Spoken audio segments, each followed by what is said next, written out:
y'all. I'm April. And I'm Caroline. And this is your Bloody Happy Hour. Caroline, are you ready for this? This is your newest guilty pleasure. It's the bloodiest part of your week. Did we say something about it also being happy hour? Show did. Because we about to be sipping on some murder. Bloody Happy Hour. This is a story you might not have heard before, but some of the details might seem familiar. A charismatic, power-hungry leader. What I felt coming from that man could not have come from a normal person. Never, ever, ever. I mean, it was obvious to me that he was somebody that was a higher being. He's destroyed all kinds of people's lives. It's terrible. A group shrouded in mystery. We used to call them the veggies, or the vegetarians. The vegetarian mafia. With some rather unorthodox practices. With crystals and purple cloth and, a chiropractic table that they used for laying you on to do this aura balance. Crazy, man. Jesus, I can't believe it. Like scrubbing down your entire bathroom with a toothbrush and all the time chanting something, some words or something. And the seemingly normal Toronto suburb that they call home. It wasn't somewhere I would walk at night. So I always felt a little bit like the junction I associated with being on sort of the wrong side of the tracks. So what's going on in the junction? Discover for yourself this fall. Chasing Enlightenment, a new podcast from host Daniel Monroe. You can find more information and updates at chasingenlightenment.net. Hey y'all, this is April. Hey guys, it's Caroline. It's Thursday. This is your Bloody Happy Hour. It so truly glad you're is. here. It truly is. Speaking of truly, I think we found our new drink for the next at least few episodes. we get real loyal with one drink for a long time, and then we switch it up. Yeah, so we're not that loyal, but we're semi loyal. Yeah, we're good for at least 4 to 5 episodes. I'm gonna be professional speaker today. Here she goes, y'all. Tell her quit lying to y'all. I feel like I'm just kind of discovering who I am. Okay. I don't really know, so I'm learning. Papa Top. You're welcome. So the last Coral Watts episode, there was like 15 pop your tops. Like if I wasn't popping one, you were popping one. I love that sound. Yeah, it's a great sound. I wish I can do it again. Well, I will in a minute. Yeah, I'm sure you will in just a few minutes. Yeah, because you're gonna drink your drink and. And like I'll randomly be at work and I guess people drink. I don't drink soda. I don't either. But people need like a soda or like something. A carbonation. Yeah, and so I drink I'll those hear bubblies. that sound. You think they're drinking a beer? And no, it's like. And then you want a beer. Yeah. I do that. It's a trigger. Oh. It's a trigger. Well, you should probably just start bringing beer to work then, I guess. No. Okay. Can't. Okay, you've convinced me otherwise. You can, I can't. Well, whatever. So, I am obsessed, y'all, with Did a new Dexter podcast. Dexter? I haven't watched Dexter okay. because I didn't know if it started yet. It did. It started last weekend, and we're in Oklahoma, so I didn't watch any TV. I did see a preview for it, yeah, and it did look really good. Did you see them tag me on Twitter like I'm official? Excuse me? Yeah. I did not. They tagged me. I'm going to have to screenshot it and show you. Are you actually being serious right now? I am. Who tagged you? The Dexter Showtime people. What? Are you famous? I think I am. April, I am so proud of you for your fame. Yes. I will have to show you after we record this episode. Okay, so tell me about your podcast. But I didn't watch Dexter. Okay. Because I have 2 that I need to get out of the way. Wentworth. You never watched Wentworth, did you? It's like the Australian version. Yeah, it's like Orange is the New Black. Yeah. I don't know. My friend Amanda told me about it, and I was like, okay, I'll try it. And then you have to get over like the accent, but it is great, and it's great. So that just came out, and then did you watch You? Yes, I am currently watching it. Okay. So a new season of that came out. So I'm going to get those 2 out of the way. Mm-hmm. And then get you some Dexter. Get your Dexter. fill in. You got to really put put everything into Dexter. You can't just have it a side piece. No, yeah. I can't be distracted by the other ones. You are so right. Yeah. But my new podcast You talked about it before. I know. And we've been talking about it. And I've texted my other friend and I was like, I am just now starting this. I tried to tell you probably 2 years ago, and this is when I DM'd her. And she responded. Yes. Tiffany Reese. It's probably in episode 1. We talked about it on the podcast. Yeah, we did. The very first one. Something was wrong. It is so good. But I started at first. I think now she might just do random episodes. I think she did. She first did like stories, and then she got signed on with like Audio Chuck, which is like crime junkie people like Ashley Flowers and all that. And so now, as far as right now, it's just single episodes based on certain categories, I guess. So it's like from what I looked up. Okay. Well, I just listened to a random one, and I was like, hey, this is pretty good. Let me listen to season 1 because that's what everybody told me about. Dick, which is basically Caroline's dirty Chad, and it starts from the beginning and goes to the end of the relationship. And so, Caroline, we're gonna get your thoughts together. I'm telling you, we're gonna get out your journals, and we are going to. It's gonna be an episode or 14 because you got a lot. But it's mouthwatering. Because when I listened to it a while, it almost brings back stuff. I'm like, I forgot about that. I forgot about that. I forgot about that. And there's so many things. And we don't need Tiffany Reese because you got April Pullen. That's right. We don't need that. Okay. So that will be. Yeah, that will be exciting. Y'all stay tuned for that. I mean, but I don't know when because it takes us a while to gather our thoughts. Yeah, but it'll happen. So, is this number 3, serial killers? I think. What was our... Yeah. It is. Who did we have already? We had Charlie Brandt. And then Coral. And we had Coral Watts. Who you got? Y'all, I was literally getting in my car and I was like, ooh, I'm really excited. I'm going to hear a story. I don't know if you know who this is. Okay, that's even better. This is Joe Metheny. What? No. Do you know him? No, I don't think so. Can you just really quickly describe to everybody what Joe Metheny looks like? Oh, hell. Let me show you a second one. Let me show you a second one. He is humongous. Name is definitely Fat Joe. That's what I call him in the story. And just so you know, he is 450 pounds. Oh, my God. He looks like he eats people. Do you see his teeth in that one picture?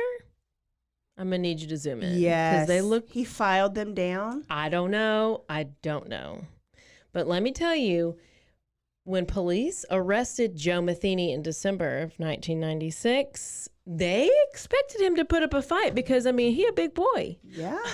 He is a big boy. Can you enunciate, please? With tendencies to fly off the handle. But he was just sitting calmly there for police to come and take him away. And he gave his confession right off the bat. Okay. And he just said, I am a very sick person. Okay. This is what he told police. And here we go. He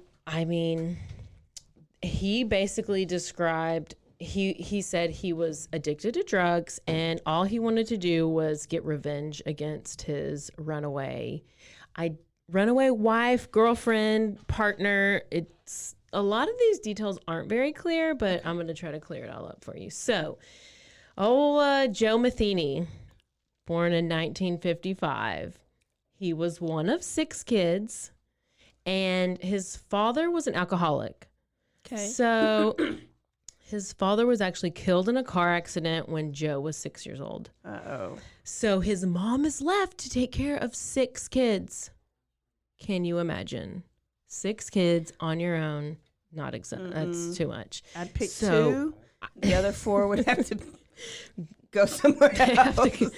You got to fend for yourself at some point. So she started working 2 jobs, and she would like pay people to take care of the kids for longer periods of time, which Joe later was like, my mother, like, he's like, oh, she neglected us. And like, she neglected me and my 5 siblings. And he would say that they were sent off to like foster like family. They had like foster like arrangements for their family, like for living. Okay. And then the mom later like gave interviews and she was like, no, we were a little bit poor, but she's like, I worked as a waitress, a barmaid, and a food truck driver. And she's like, I provided my children with a normal family life.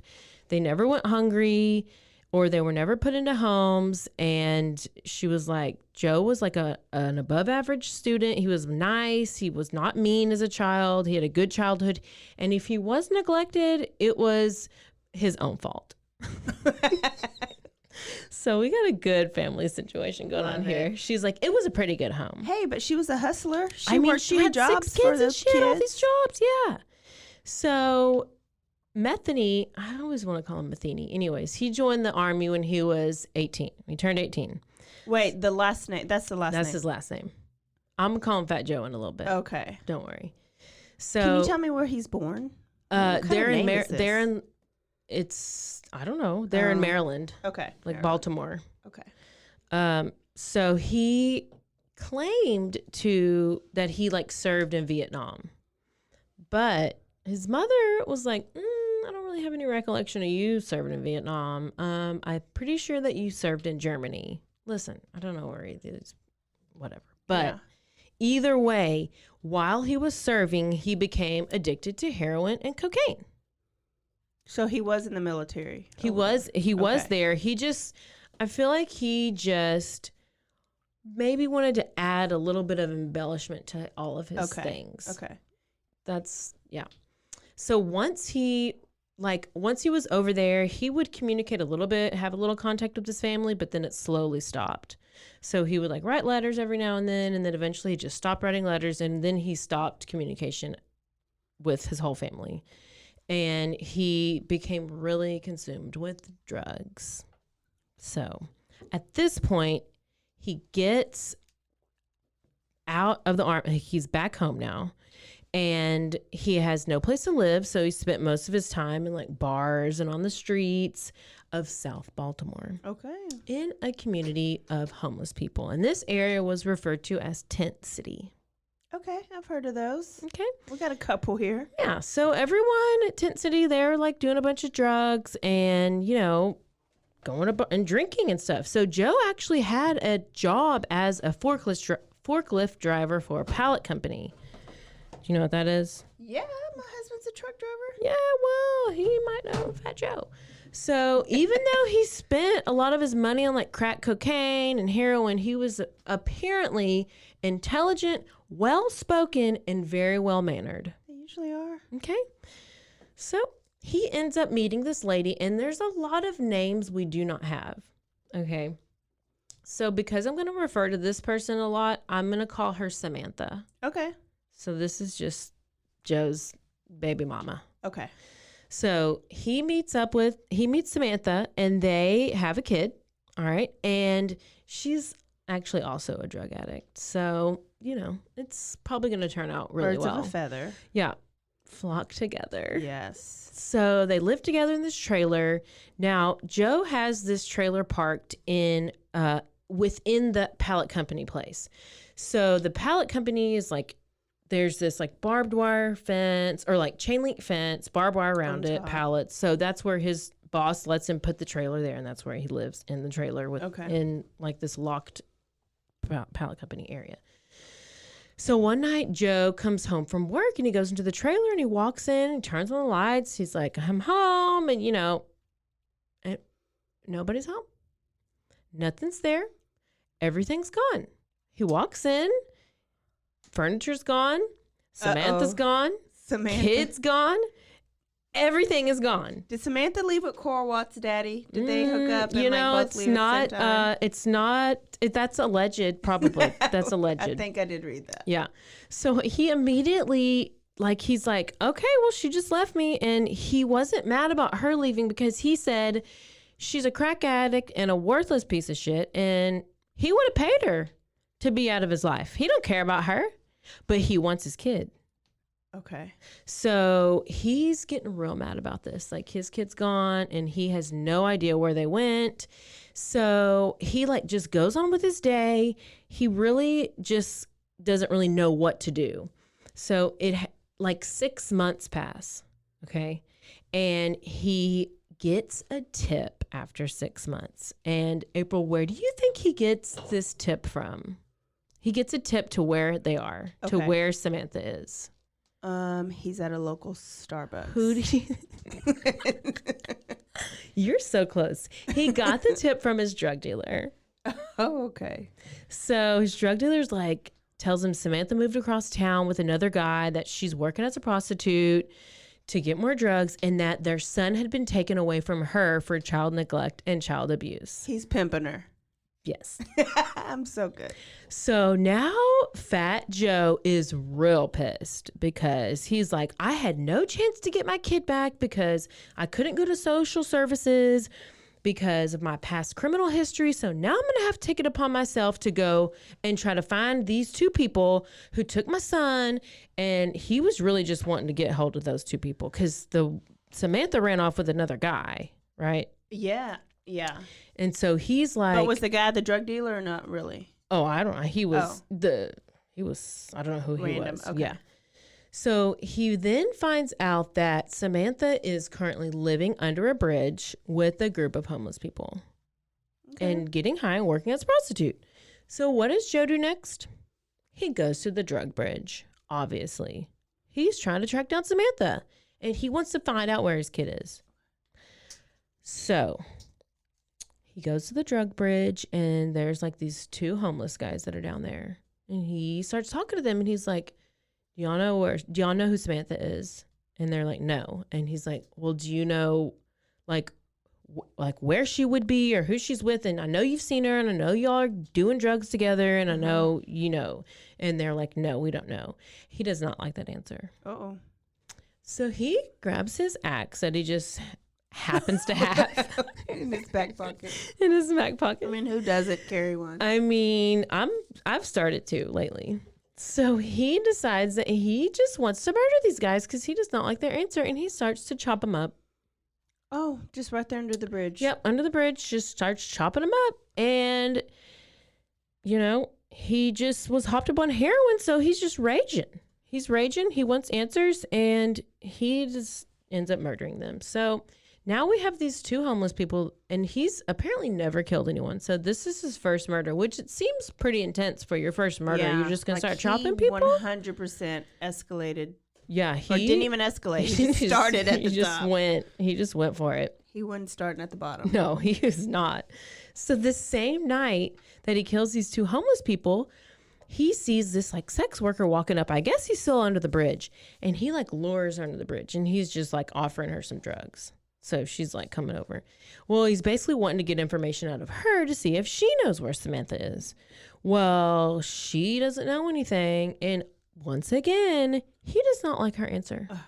So he decides that he's just going to beat her and rape her and then kill her. Oh, okay. Might as well.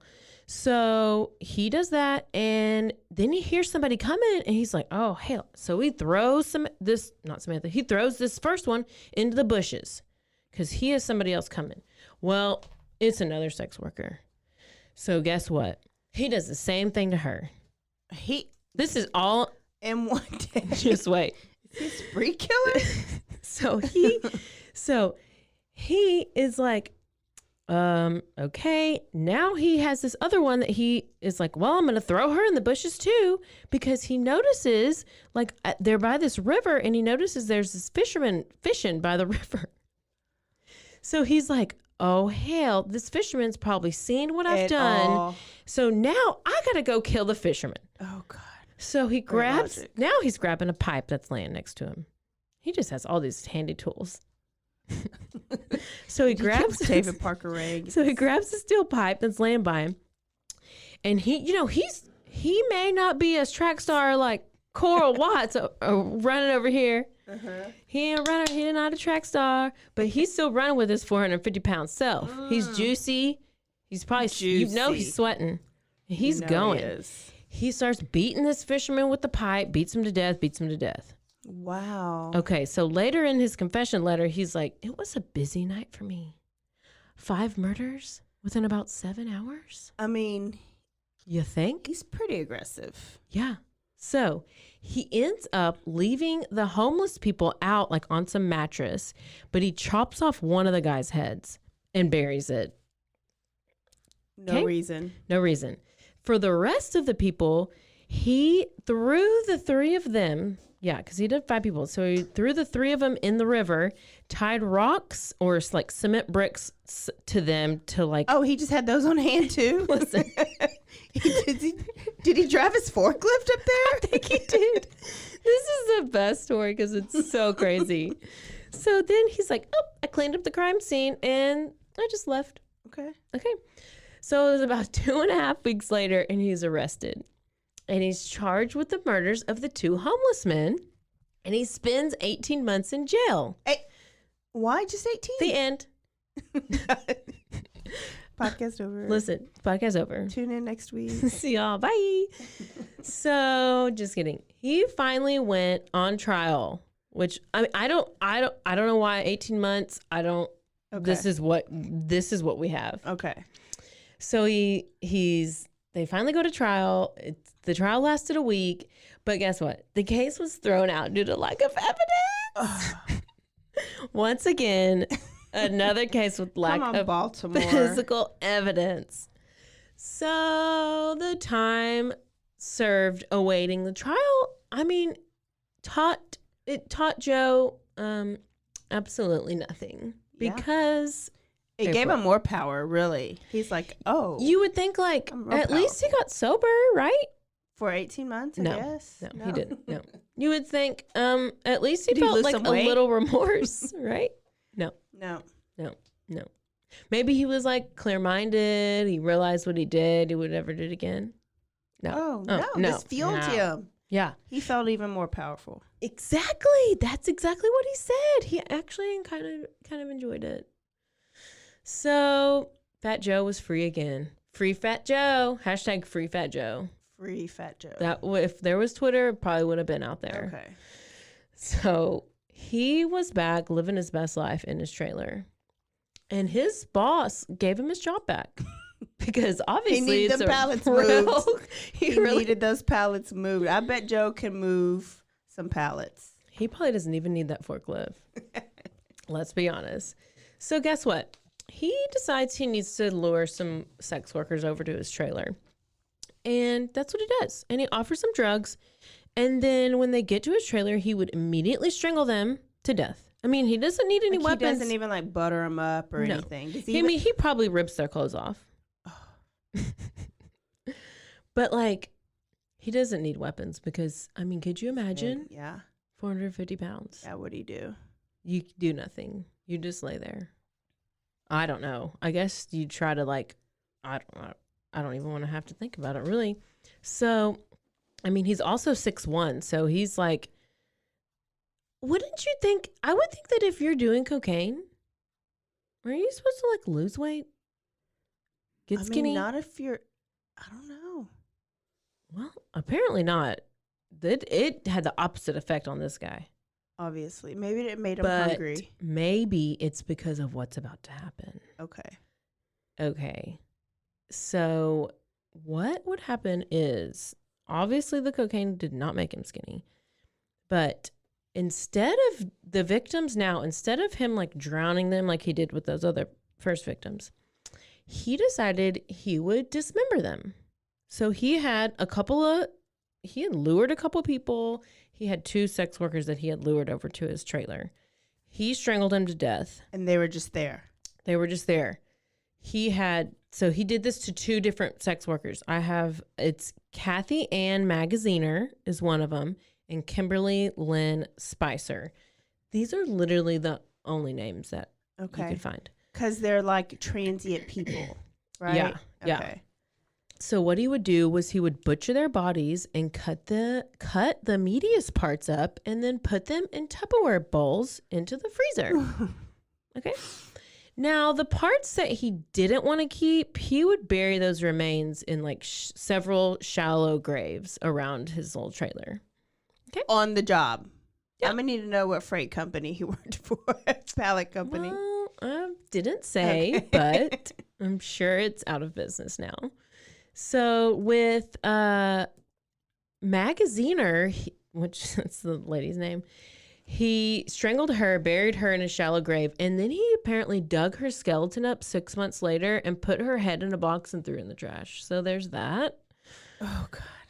And we're not really sure how many victims he had because this went on for a while, but Joe said that he'd killed up to 10 people.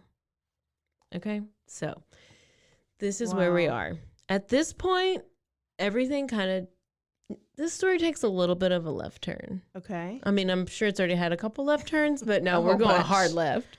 Hard left. Okay, let me ask you, April, have you ever eaten like at a food truck? Yeah. I mean, I assume most of us have, right? It's kind of popular now.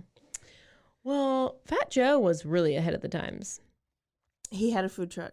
Because not only was he driving as a forklift driver, April, he was like, I want to make some extra money. And I think I'm going to open up a food stand for the weekends. So he opens up an open pit roast beef and pork sandwich stand, which I mean, I love Uncle Dan's. I love me some Uncle Dan's. I love me some pulled pork. So I'll probably eat there. Yeah. Well, you know good and damn well what's about to happen. Oh, my God. This stand was on the main road of a lot of truck drivers coming and going. So Sweep, he probably knows. He probably ate at this truck stop. He probably ate at this truck stop. Probably ate it a couple days ago. So these truck drivers are coming through, and they had some real pulled pork. They had some roast beef, and like people seemed to like it. Like no one ever complained, But like Joe's like he just added this little special touch. He had his little secret ingredient to his little sandwich. A couple of gluteus maximus. Fat Joe would go over to the freezer. He would get the Tupperware of meat from his victims and mix it together with the roast beef and pork.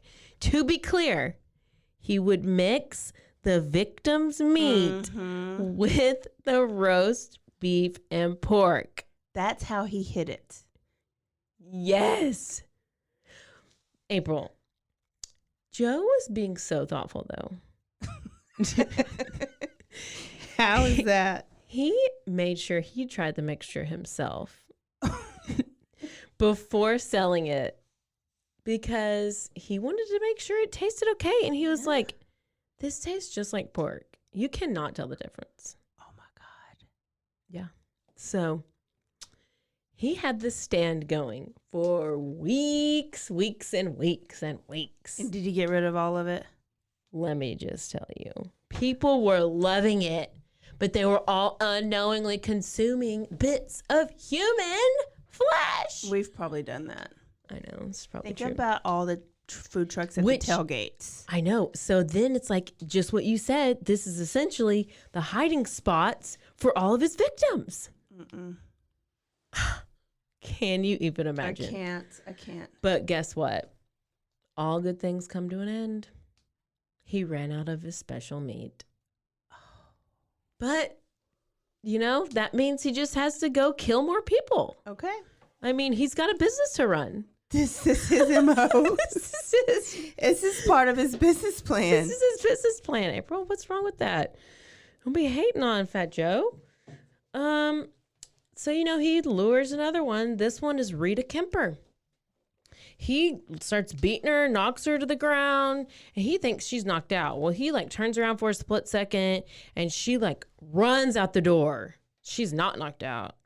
Fat Joe cannot catch up to her. Yeah. But then he's like, oh, no, she can't get far because she would have to jump over this barbed wire fence. So this fence is it's like an 8 feet chain linked fence with the barbed wire across the top. Yes. And he's like, she can't go. So he probably starts slowly walking after her, Michael Myers style. Yes. And so then there was a stack of pallets, and she was able to climb on the stack of pallets and jump over the fence. Okay. So she athlete. is obviously athletic. Rita. Get it, Rita. Get it. So she runs down to the main road, and she flags down this truck driver, which I was like, oh my gosh, girl, another truck driver? Come on. But he saved her. Okay. He took her to the gas station, and they called the police. So he's just going on the street and hiring these prostitutes. Yeah. It's not like I guess yeah. Yes. Because he just targeted like sex workers and homeless people. Yeah. Because, people aren't going to look for them if they don't know who, and that's just how it is. And it's like, I was listening to there was some news show on Netflix, and it was about the Green River Killer.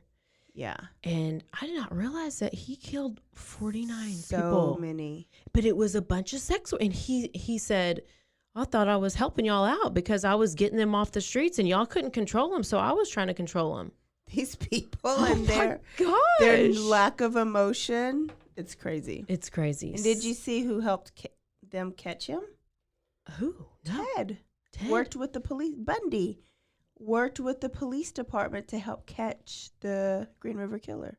What? No, how? Yeah. Because they were like, oh, y'all probably think alike. And so Ted was like, well, if I was this killer, this is why I would be doing this.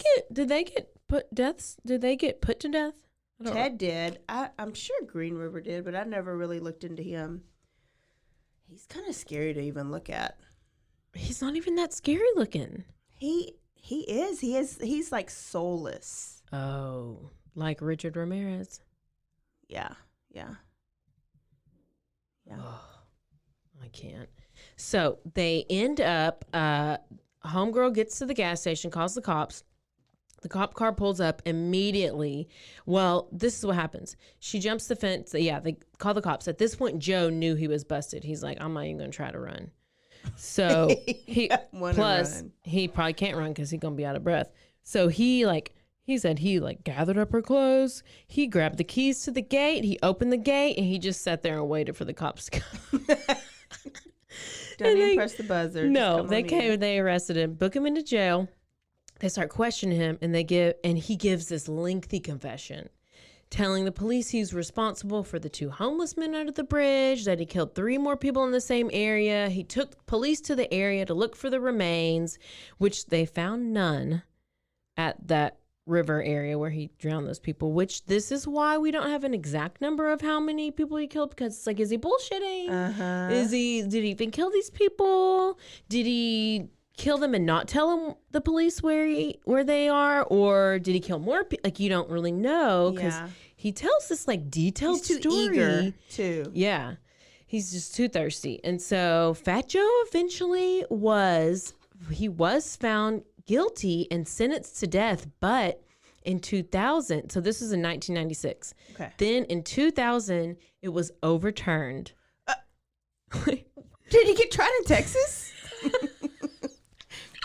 Is this people who also tried Kenneth McDuff? No, this is a good thing because what? It was changed from the death penalty to 2 life sentences. Okay. Which I'm like, okay, if that's less Texas, which does that affect us? I don't know. But I think if you're put to death, it costs more for the people. More, yeah. However, he wanted to die. And I'll tell you this in a second. But so would you rather people be put to death, or rather them have to, as long as they can't be up for parole or up for, I would rather them have to sit in there and rot and have to hate their life, hate their self and their life. Yeah. I mean, that's mean, but you deserve it. I think we can learn from all, especially these crazy killers. I think we can learn from them.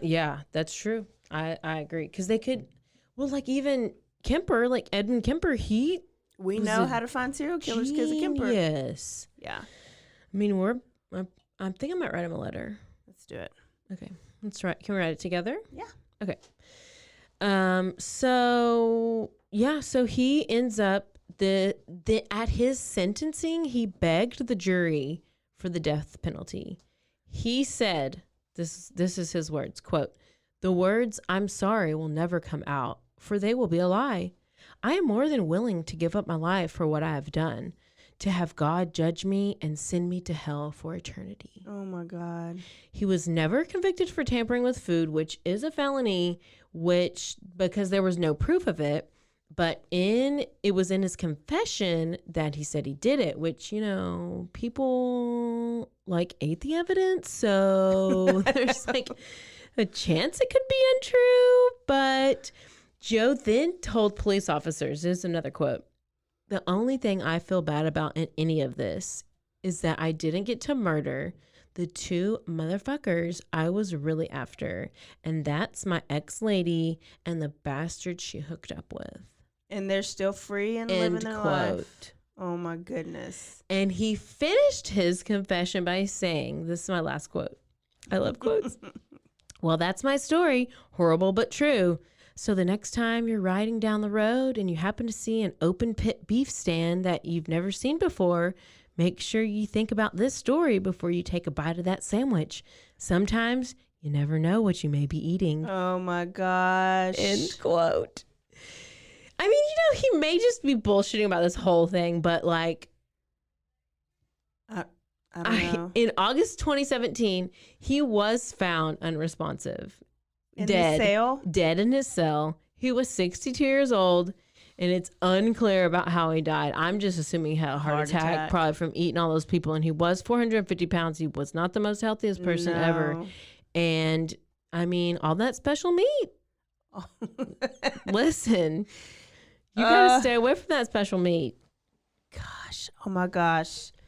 So, are you gonna eat a pulled pork sandwich? I might have to go get a pulled pork sandwich tonight. That is my story about Fat Joe, the cannibal hamburger killer. Pulled pork sandwich maker. Yes. He was the very first food truck driver / serial killer. Cannibal man. Oh my goodness. Fat From Joe. Baltimore.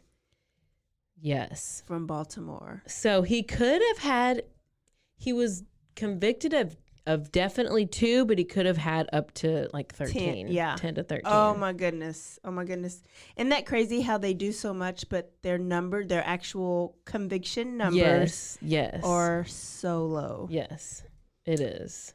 Oh my God, Caroline. And now I have a reason to go to Baltimore. I need to find this trailer. You got to find the bridge. You got to go under the bridge. You got to go to Tent City. The trailer, this pallet company. I'm going to ask Sweepy if he's got some loads to take to. Listen, my dad has a pallet company, so he probably knows.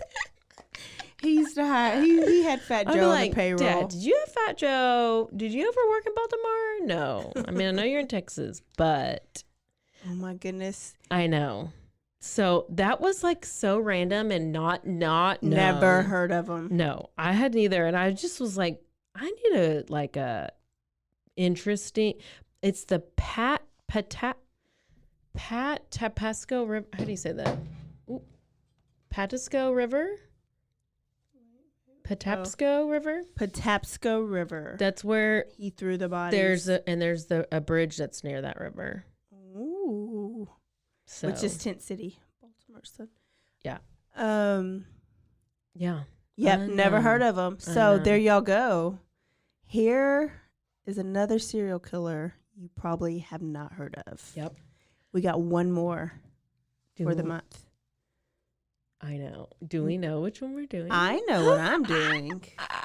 It's my turn next week, and I know, and I'm so excited about it. I love that we got a little short episode in here. Yeah, we've been wearing out your ears these last couple episodes, and it's really, well, no, you've had some long ones too. I don't know how to have a short one like this.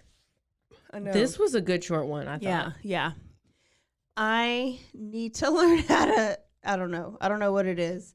So. Here's the thing. We got one more story that's going to end our serial killer month.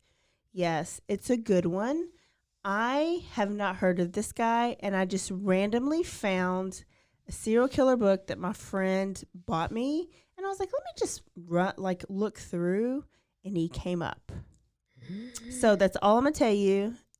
It's another guy, and he kills guys. Oh. But he does not eat them.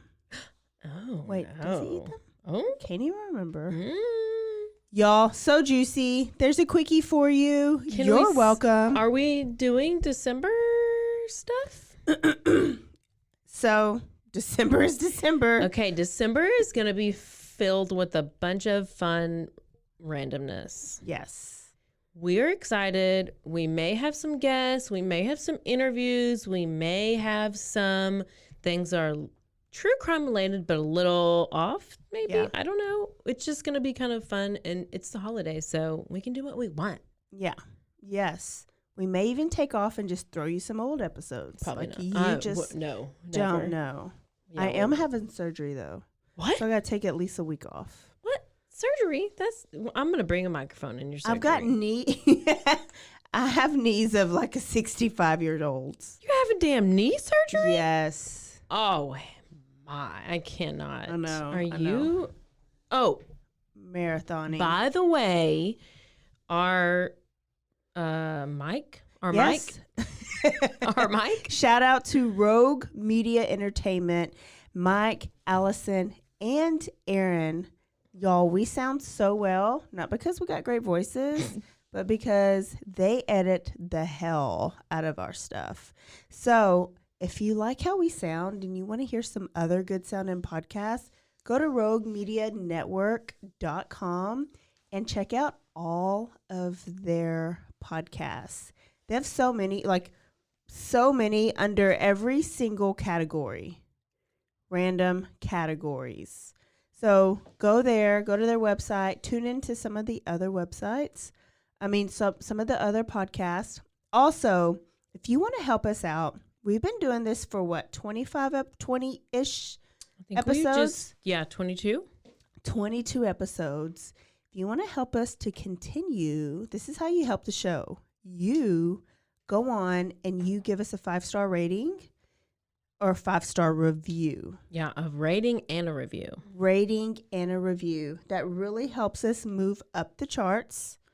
What else should they do? You should share it with people. Like, tell a friend, tell 5 friends, tell 10 friends. Email it out. Email blast it to all the people you work with. Yeah. Why would you not? Even people you don't even like. Send it to your old baby daddy. Enemies. Send it to your high school Send it to your love. Ex-husband.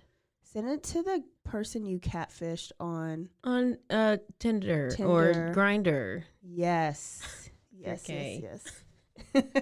On what? Grindr's like guys for guys. Oh, it is? Yeah. I didn't know that. It's like guy on guy. Only? Girls can't get on there? No, I don't think so. Unless you're like turned into a guy. I don't. These days, you can probably do anything. I don't know. But look, I just learned something. Yeah, well, I know that because I lived with a gay guy. That's right. So if you got a son that has Grindr on their phone, they might be coming out of the closet real soon. Yeah, and tell them to listen to the podcast. That's sure. What we're getting Go at. ahead and send them the link. Anybody. Okay, this is it. We'll see y'all next week on Thursday. Don't forget to stay aware, stay alive, and always be DTF. Bye, y'all. Goodbye. Look at us. Yay!